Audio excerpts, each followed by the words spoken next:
Ya, bienvenidas y bienvenidos a esta sesión diría yo que la última sesión de arranque asociado a flujo de caja, que vendría siendo la última unidad temática. Quedamos en un par de cositas que quedaron pendientes y eso es lo que vamos a avanzar hoy. Aquí tenemos un flujo de caja típico que uno esperaría estuviese más o menos concentrado en esto. ¿Tiene que ser exactamente igual? No, por supuesto, es una imagen tentativa, pero partimos primero viendo los ingresos. Oportunidad de mejora, ojalá desagregar ingresos por adicionales, o sea, está el producto estrella y los productos adicionales. Y si se puede desagregar, mataría. Si no, también va a estar bien con ingresos así como está acá. Así que no hay tampoco conflicto en no ponerlo. Entonces, la primera unidad, la primera línea del flujo caja debiese ser ingresos. Luego, la segunda línea debiese ser costos. Y aquí, fíjense, hay una opción de trabajar con costos variables, costos fijos, margen bruto, son alternativas. Siempre es deseable tener más de una línea o en los ingresos o en los costos o en ambos. Se ve bien un flujo de caja, se ve bien profesional tener más de una línea en los ingresos y más de una línea en los costos. Cuando me refiero a más de una línea es desagregar lo que es costo variable de lo que es costo fijo. Aquí uno entra a un conflicto cuando ve que el costo fijo está aumentando. Aquí hay un error conceptual porque el costo fijo se mantiene o debiese mantenerse durante los 4 o 5 años con capacidad instalada, porque el costo fijo es independiente de la capacidad instalada. El costo fijo está asociado a costos de arriendos fijo y ese arriendo se mantiene. Si esto está en UEF, todo lo que tiene que ver con el aumento del costo del arriendo va a estar incluido en el valor de la UEF o en el valor del dólar porque va incluyendo los efectos inflacionarios. Entonces se mantiene fijo, debiese estar fijo. Y aquí fíjense, está variando. Y claro, seguramente es porque está en pesos y por eso está variando a lo mejor conforme a la inflación. De ahí entonces, trabajar con UF o con dólar será bienvenido y si es fijo, es fijo. O sea, sería 30, 30, 30, 30, 30 o 34, 34, 34, 34. Arriba, por supuesto, que si es variable, tiene que variar. Se parte con 37, termina en 38. Hay algunos flujos de caja que también son buenos de considerar, en donde viene aquí al lado izquierdo, viene el símbolo. ¿Qué símbolo me estoy refiriendo? El símbolo negativo. Entonces, son re bonitos esos flujos porque viene ahí con el signo menos y todo esto entonces usted lo trabaja con signos positivos. No le pone signos a los flujos de caja, los deja libres de signos negativos. Y aquí es donde usted se maneja qué signo va a llevar. Esto se suma, este también se resta, esto también lo resto, aquí no hay nada, valor libro, bueno, y aquí voy jugando, aquí signo igual, eso vendrían siendo una forma bastante decorosa de poder presentar un flujo de caja. Por supuesto que es optativo, ¿sí? No va a tener nadie un descuento porque le puso aquí un signo menos. Simplemente se ve mejor ponerlo aquí y dejar todo esto libre de signos menos y dejar todo como en positivo. Bueno, avancemos. Los costos fijos ya los vimos. Depreciación. La depreciación, aquí también hay que poner atención, fíjense en esta parte, está constante y luego ¡pum!, se pega el salto. Seguramente esto obedece a un calendario de reinversiones, que tiene que tener consistencia en lo que haya declarado en su calendario de reinversiones, si es que lo tiene. Y si no lo tiene, hay que cuestionarse aquí porque la depreciación debería mantenerse constante durante toda la vida del horizonte. El horizonte de evaluación completito debería mantenerse, salvo que no haga, ¿cómo se llama? No haga reinversiones, lo que sería muy extraño porque le podría hacer daño a la calidad. Si usted está utilizando una maquinaria que ya se depreció y la sigue usando igual, pucha, igual deja entrever que el aspecto de la calidad puede salir dañado porque ya no va a estar con la misma maquinaria, la amasadora ya no va a amasar igual, Seguramente eso se va a traducir en tiempos de respuesta que no van a ser los mismos cuando partió la máquina o la empresa, y le va a mermar clientes y van a bajar la proyección que tiene ahí. Entonces, hay que tener cuidado con esto, de que no aquí se mantengan cero cero, eso significa que ya no va a hacer más inversiones, se va a olvidar. Es para darle una vuelta, ¿sí? Es para darle una vuelta. Las depreciaciones, habíamos comentado que está la opción de hacerlo con depreciación lineal, depreciación acelerada. Y decía yo que habían dos estadios, uno que defendía la apreciación acelerada porque aumenta la rentabilidad, que es cierto desde el punto de vista matemático, eso así sucede, pero no es menos cierto que un proyecto eventualmente se pueda hacer rentable exclusivamente por ese artilugio. Entonces a lo mejor no es negocio, po, no es negocio. Lo que pasa es que usted lo transformó en negocio por el artilugio este de hacer depreciación acelerada y que paga menos impuestos.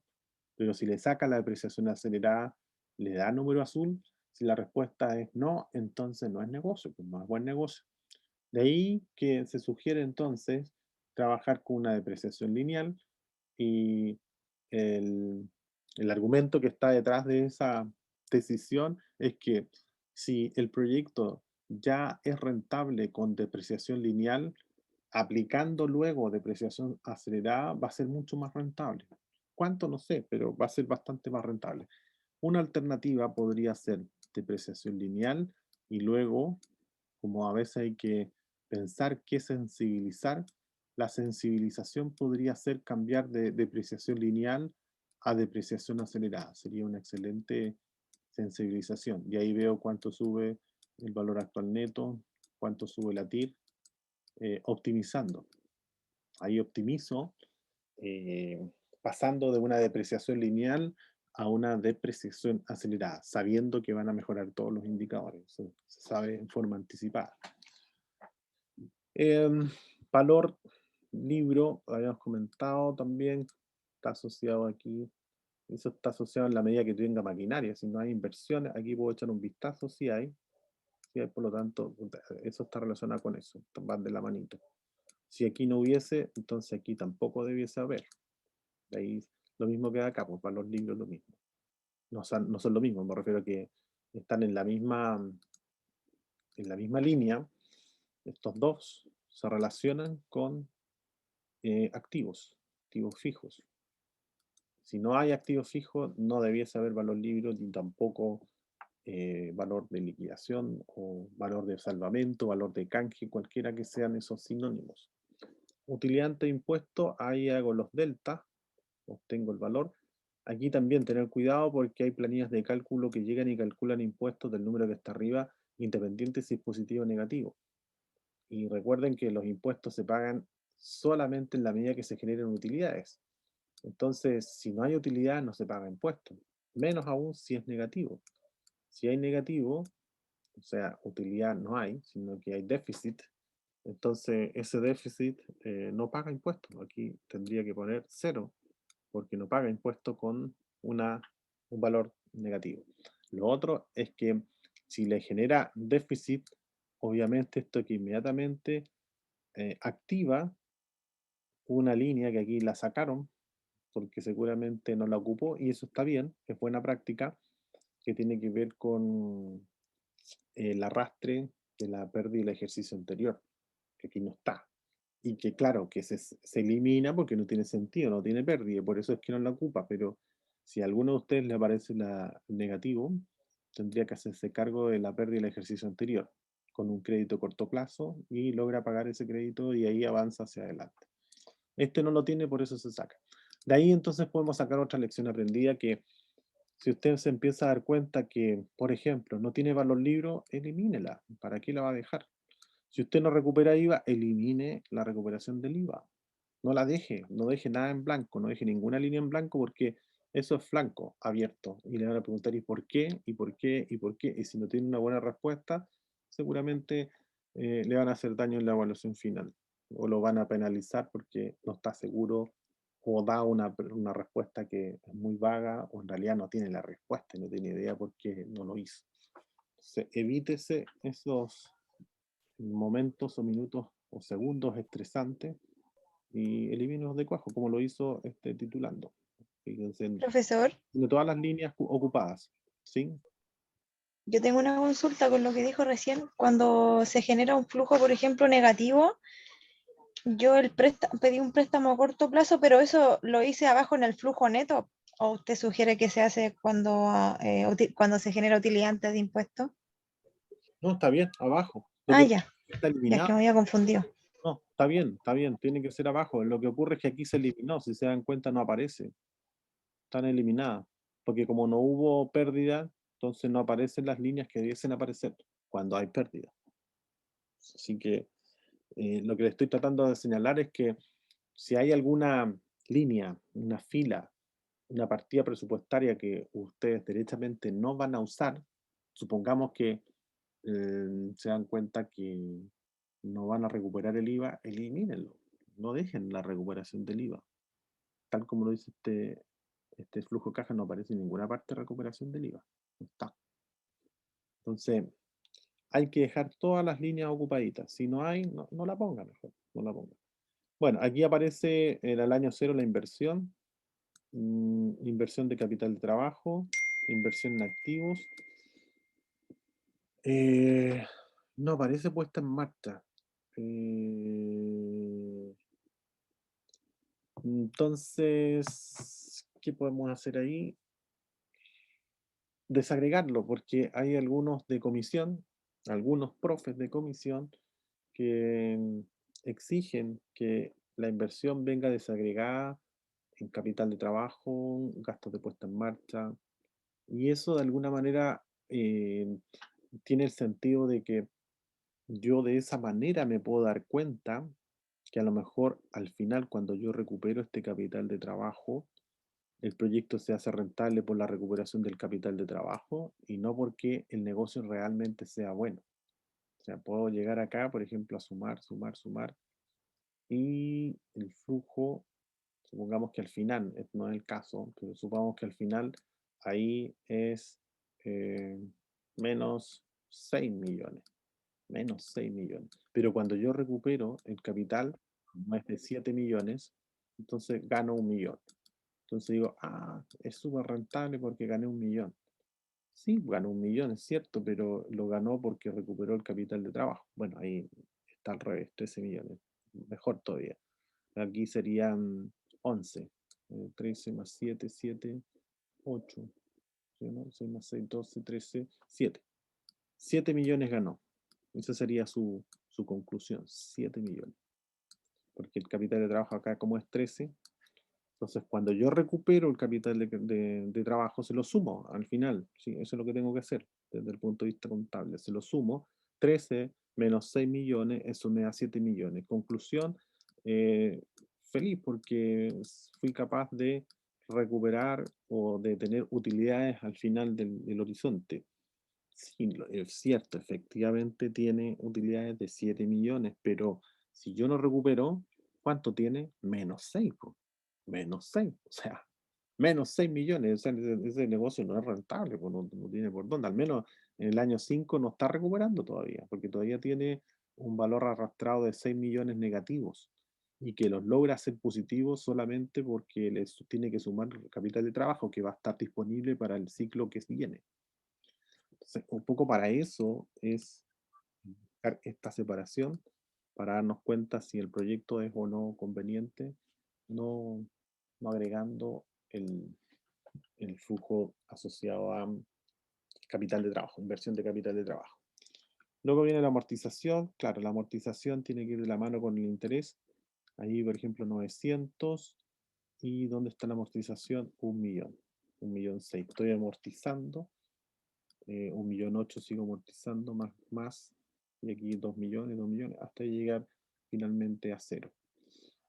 Acá arriba hay algo raro porque queda menos 229, debería cerrar en cero. Bueno, hay que darle una vuelta a eso. Bueno, y aquí tendríamos ya el flujo neto, en donde uno va sumando, se supone que los valores acumulados. Aquí me puedo dar cuenta de que estaría recuperando en el año 2, porque pasa a ser positivo. Y el valor acumulado final sería 19. Ese sería el flujo neto acumulado. Y en el último flujo estaría dado por 15, que luego si yo le sumo en capital de trabajo, va a ser bastante más. Entonces seguramente este proyecto va a obtener buenos resultados de indicadores. Veamos cuáles son sus indicadores. Bueno, esto de amortización, eso se puede hacer afuera o adentro. O sea, me refiero a que podría estar calculado desde antes. Y aquí yo solamente ocupo los valores. Que esto corresponde a la desagregación del crédito, ¿sí? Saldo, interés, amortización y la cuota. La cuota constante y la desagregación. Aquí es donde está el saldo cero y la última cuota tiene 2.26 de amortización. Ah, ya, por eso está bien. Ya, ok. Está bien, está bien. Primer valor actual netos, 10 millones, rentabilidad del proyecto, financiamiento.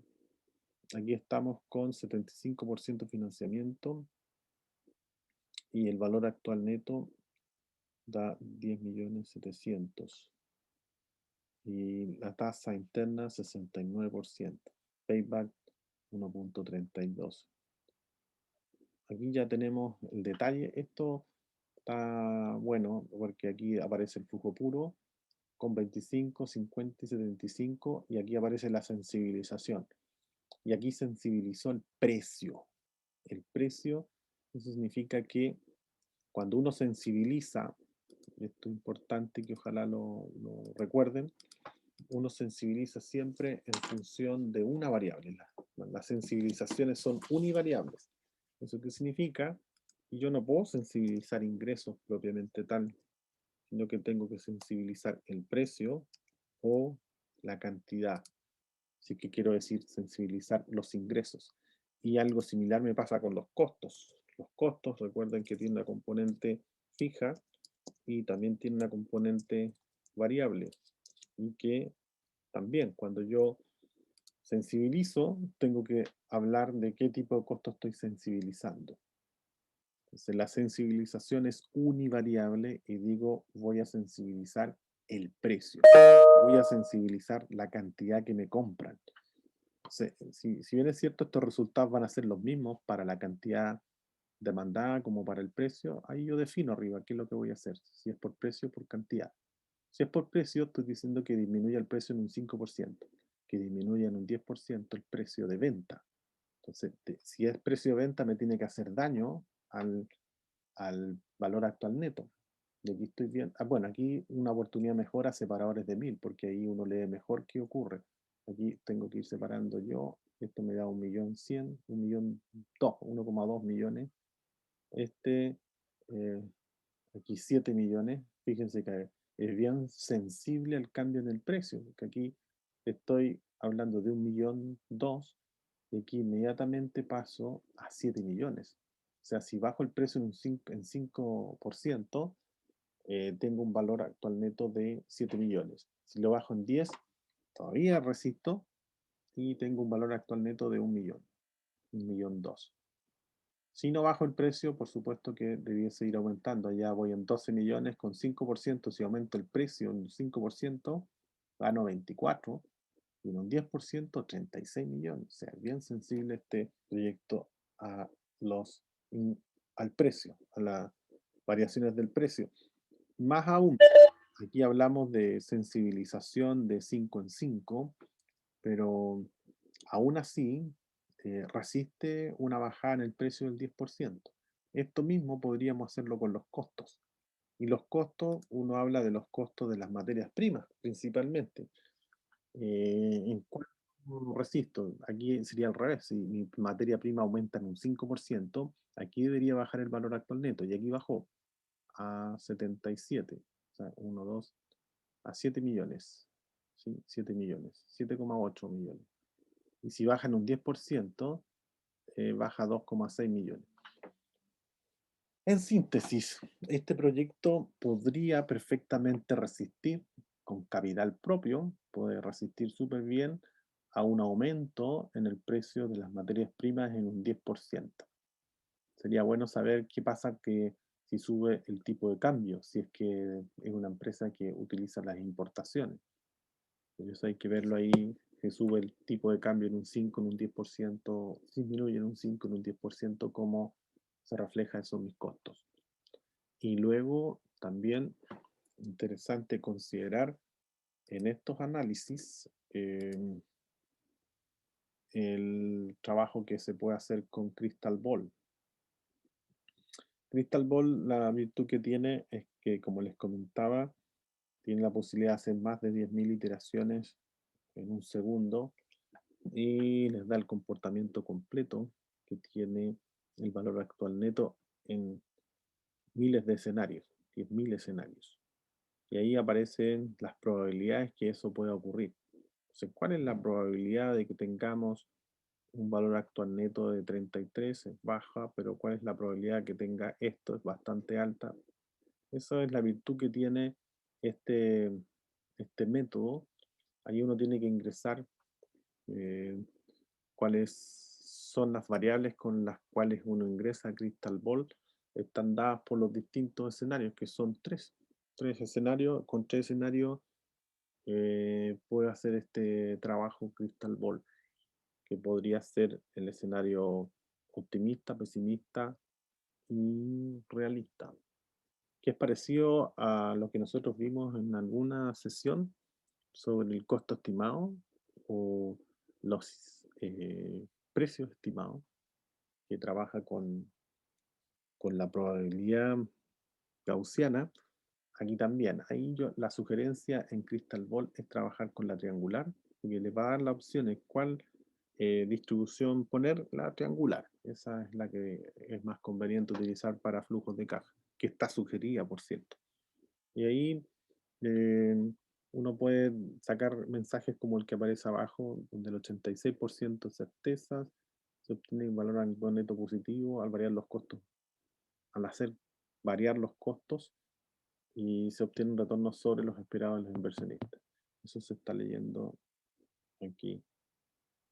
Certeza del 83%. Todo esto en amarillo es que tengamos ingresos positivos, valor actual neto. El resto hacia acá no, no, no es muy bueno, pero de ahí se va. Esto lo entrega solo el software, ¿eh? Así que tampoco hay que desesperarse respecto a cómo calcularlo, lo hace el software. Solamente uno tiene que ingresar con los valores estos que les comenté yo y que estarían dados por los distintos, puede ser los distintos tipos de financiamiento o las distintas simulaciones que hicieron con relación a aumento en el precio en un 20%, cosas de ese estilo. Y el resto lo hace el Crystal Ball. Así que la sugerencia es que ojalá se atrevan a hacerlo. Aquí aparece otro análisis de sensibilidad respecto al precio de financiamiento en un 25%. Y ahí aparece certeza del 79% que el valor actual neto sea positivo al variar el precio. Por supuesto, aquí estamos pensando en que el precio baja en un 25%. Esto es bastante más potente, más robusto que el otro cuadro de sensibilidad. Esto es complementario, por cierto, porque aquí hablo de probabilidades. Probabilidades de que el valor actual neto sea superior a, y aquí le estoy dando un valor, 79% certeza de que el valor actual neto sea positivo bajo ciertas condiciones. Esas condiciones son las que se ingresan al software. Aquí tenemos otro de los costos variables, me parece un 87% de fiabilidad que eso ocurra. Aquí tenemos al 50%, bueno, están todas las alternativas corridas con el software. Como les digo, dura un mes, creo, o 2 meses, más que suficiente, porque ustedes tienen que entregar la próxima semana, así que en una semana tienen que hacerlo. Y si quedan para enero, bueno, ahí tendrán tiempo todavía de seguir mejorando y customizando esto, porque dura, como les digo, un mes, máximo 2 meses por ahí, la licencia que es abierta. ¿Sí? Y ahí estamos, no hay más que agregar ahí, no había mucho que darle vuelta a este asunto. No sé si hay alguna duda o consulta. Parece que no. Yo, profe, Dale. yo tengo una consulta con respecto al cálculo de la tasa de descuento, porque al final lo calculé como usted me dijo con el método CAMP, lo complementé con el método WAC y en el método WAC me dio una tasa súper baja, más baja de la que me había dado con el método CAMP. Es que algo debe estar haciendo mal porque con el método WAC parte de la base de la tasa de crédito del banco. Entonces, si la tasa de crédito del banco está en un 10%, ya parte con 10 y el otro le va a sumar, debiese darle 10,5 o 10,2 o quizás 11, porque ya parte de una base que es 10. Luego, si usted se consigue una tasa de crédito bancaria, por ejemplo, del 1%, claro, seguramente puede que el WAC le dé bajo, pero le va a dar igual más alto que la tasa de crédito del banco. Y la virtud que tiene Profe, el WAC es que sí, considera el financiamiento, en cuánto cuesta el financiamiento, desde el punto de vista de tasa de crédito. es que por ejemplo la tasa de crédito que averigüé en UF me dio 5% a largo plazo. Y con el método WAC me dio 5,36, o sea, yo lo veía como por el lado de los inversionistas, porque 5,36 como que no es tan llamativo para ahí. A eso voy. No, pero le dio superior a la tasa del banco. Sí, Claro, está bien, pues. ¿Qué tanto superior? Eso ya es otra cosa, pero ya, ya. la tasa le tiene que dar superior. O sea, ¿cuándo dice usted que la tasa le dio baja? Cuando le dio, por ejemplo, 4,7. Y si usted me dijo que le dio 5 y con el WAC le dio 4,7, claro, pues claro que le dio baja, porque le debiese dar sobre 5. Y si me dice que le dio 5,3 o 36, está bien, pues. Claro, uno esperaría siempre que le diera 6, 7 o 10, Claro. bien, pero estamos en condiciones de alta incertidumbre, puede que ese sea el valor. Inclusive lo había como complementado con una tabla que no habían mostrado el semestre pasado, que es una tabla que se le suma la tasa que nos dio del CAM, más una tasa de riesgo del inversionista que se medía acorde al tamaño de la empresa, si era pequeña, grande o mediana empresa. No sé si está bien eso, creo que varios compañeros también teníamos esa duda. Sí, claro, pues súper bienvenida la opción. Súper conveniente porque ahí va aumentando el riesgo y a la medida que aumenta el riesgo, aumenta la exigencia que tiene que hacer el inversionista sobre algo que tiene mucha incertidumbre. Sí, inclusive con ese método me dio una tasa de 17,11. Ahí se fue al extremo. Yo creo que, mire, está en dos, en 5,3, 17. Yo creo que hay que buscar en término medio. Quizás Ya. podría andar por el 8 o 10%, por ahí. Ya, profe. Sí. Y la última consulta que tengo, bueno, a mí el proyecto no me dio un proyecto rentable ¿Qué es lo que era el proyecto suyo? de recursos humanos. De recursos. Los 4 flujos que hice, ninguno me dio rentable, porque los flujos netos todos me dio negativo y con los créditos a corto plazo se me fue a la nube el proyecto. Y con esa cantidad de empresas, porque usted está partiendo con 84 empresas, que igual es Sí, exacto, con las 84 empresas, pero con el 9,5% de participación del mercado. Y con la corrección que me puso usted, que encontraba que era como que excedí del porcentaje y tenía que bajarlo a 5, entonces ahí más las nubes se me va a ir el proyecto. ¿Pero cuánto está cobrando por cada una de las personas? 500.000 me salió con la fórmula del consumo estimado. 500.000. ¿Y 500.000 Mm, cuánto le da esto? No sé. ¿Cómo, profe? Justo no lo escuché. ¿Cuánto le da 500.000 por 84? Me daba... digo,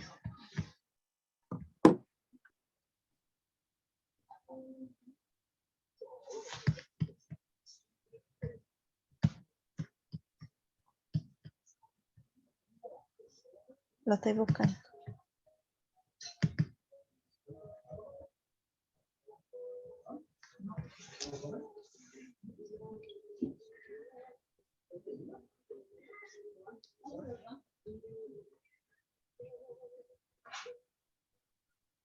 Bueno, eso me daba 42 millones. Y tenía más egresos, la verdad, quizás por eso. ¿Cuáles egresos tiene tan potentes? O sea, es que me superan como en un 10%, como en 10 millones más eso, porque los sueldos, más que nada, era lo que más se me va a las nubes. Y eso que traté de ajustarlo en ese sentido. O sea, cobra muy caro los sueldos. Mm, pucha, ¿sabe qué, profe? No fue tanto, pero quizás por eso cuando los proyecté me dieron muy alto los egresos. Sí, yo creo que por ahí está. Hay que entrar a picar con o con los egresos que sean más altos. ¿Mm? Extraño que teniendo ingresos tan potentes no le esté dando. Mm. Yo pensaba al revés, que iba a darle números exorbitantes con esa cantidad de empresas. Porque No, profe, me dio súper bajo. mm, Inclusive, le voy a... yo creo que tienes que empezar a optimizar ahí con el valor de ingreso entonces. Empieza a customizar, rebajando un poco el costo y ¿Mm? aumentando el ingreso de 500, súbelo a 650 por ahí y ya anda probando, a prueba y error. Sí, Porque eso es lo otro que podría hacer con jugar un poco más con el precio, pero, por ejemplo, esos precios que yo calculé son en base a lo que yo puse en la encuesta. sí, sí, O lo otro que podría hacer es evaluar otra empresa, porque la empresa que evalué cobraba 350, quizás debería evaluar otra empresa, el claro, precio del mercado. claro, puede ser. Lo que ocurre es Ya, que profe. esto puede estar ocurriendo porque a lo mejor justo está tomando una colita de Gauss que es la que tiene menos representación del resto. Y la gran mayoría no está en 500.000, sino que está en 700.000. Ya, Verlo eso uno a uno, a orden, digamos, a prueba y error. ya. Entonces, pero aún así tengo que bajar ese 5% que me mencionó usted, pues. Igual voy a tener que seguir jugando con un precio más alto. Yo creo que igual es mucho, 84 de entrada, el primer año 84. O sea, si usted dice que puede, hágalo con 84. O sea, yo lo vi como 84 por la capacidad que tengo, por las horas que tengo de trabajo, por eso calculé que también era una buena opción. Sí, por eso le digo, si está dentro del ancho, mantenga el 84. Ya, profe.